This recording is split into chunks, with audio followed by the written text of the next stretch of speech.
A paz do Senhor Jesus, meus amados irmãos, louvado seja Deus. Estamos aqui uma vez mais para o início de mais uma semana, de meditações e reflexões sobre a Escola Bíblica Dominical, lição de número 3. Lembrando que nesse trimestre nós estamos tratando sobre o tema a justiça divina, a preparação do povo de Deus para os últimos dias no livro de Ezequiel.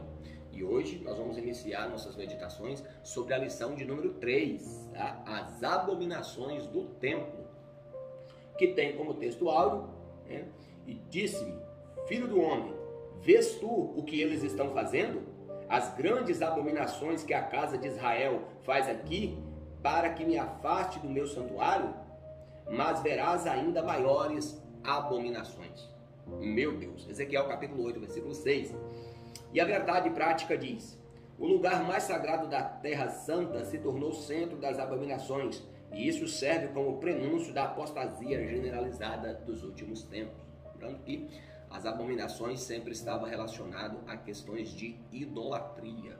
E hoje nós podemos relacionar não somente a idolatria, como também uma corrupção generalizada das pessoas. Então, a Bíblia ela é sempre atual. Por isso que é bom estudá-la, refletir sobre esses temas, porque já são anunciados os fins dos tempos.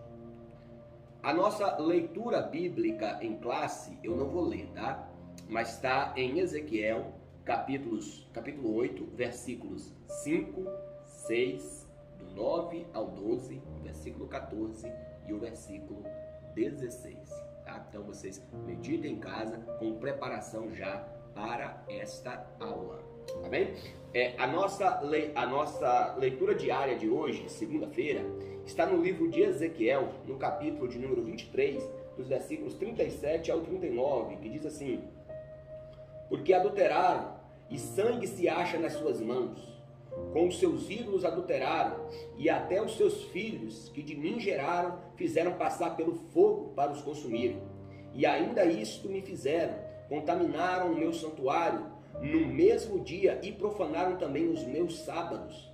Porquanto, havendo sacrificado seus filhos aos seus ídolos, vinham ao meu santuário no mesmo dia para profanarem, e eis que assim fizeram no meio da minha casa. Olha que coisa terrível. O povo vivia uma vida dúbia, vivia na idolatria, em práticas satânicas, e mesmo assim ainda vinham para o santuário para adorarem a Deus. Que hipocrisia! Até quando cocheareis entre dois pensamentos, como já dizia o profeta Elias, nos tempos do rei Acabe, onde a idolatria havia sido institucionalizada, e Elias ali na autoridade do Senhor, ele desafia a idolatria, os profetas de Baal e Azerá, e ali pelo poder de Deus, ele sai vitorioso e a glória de Deus é manifesta. Enfim, meus amados irmãos, aqui nós vemos coisas horrendas, abominações, até mesmo sacrifícios humanos. Havia uma divindade pagã chamada de Moloque, tá? E esse Moloque, ele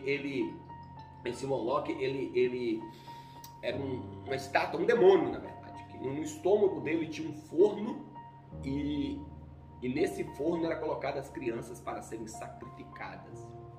E veja que o próprio povo de Israel estava se entregando a essas práticas abomináveis. Meus amados irmãos, que o Senhor tenha misericórdia, porque nós estamos ouvindo relatos, sim, e às vezes as pessoas fecham os olhos, mas existe sim sacrifícios de crianças até os dias de hoje. Hoje não é mais a Moloque, porque mudou o nome, mas hoje são a outras entidades, a outros demônios, tá?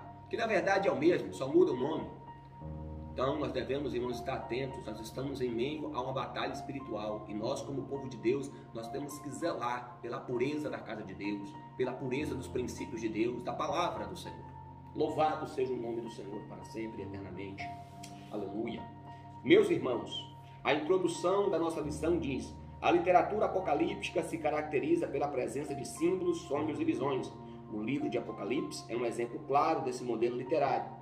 Ezequiel inaugurou este estilo no Antigo Testamento, quando começa e termina seu livro com oráculos divinos apocalípticos, os capítulos 1 e dos capítulos 40 ao 48, além dos capítulos 8 ao 11. Por exemplo, o capítulo 8 inicia uma nova sessão dessa modalidade, meio pelo qual Deus revelou ao profeta as abominações do templo de Jerusalém. O objetivo da presente lição é levar os crentes em Jesus a uma reflexão mais profunda sobre a ruína moral e espiritual da idolatria por meio da análise dessas abominações chocantes. Então, a proposta da nossa lição é essa, tá? É mostrar o desvio doutrinário, o desvio de conduta que o Senhor chama aqui, né, no capítulo 23 de Ezequiel, como prostituição, né, que ele usa aquelas duas figuras de linguagem, aquelas duas prostitutas, né, o Olibá, o Olá e o Olibá, né, representando ali Samaria e Jerusalém, que se prostituíram, né, no sentido espiritual, abandonando o Deus único, verdadeiro e eterno e se entregando à idolatria, e ao passo que se entregou à idolatria, também se entregou a toda sorte de abominações. Então eu tenho certeza que Deus falará muito conosco no decorrer dessa lição, tá? Deus abençoe a sua vida, Deus abençoe a sua família, e amanhã nós já retornaremos aqui com o nosso primeiro tópico, falando sobre a visão do profeta Ezequiel. Deus abençoe, em nome de Jesus.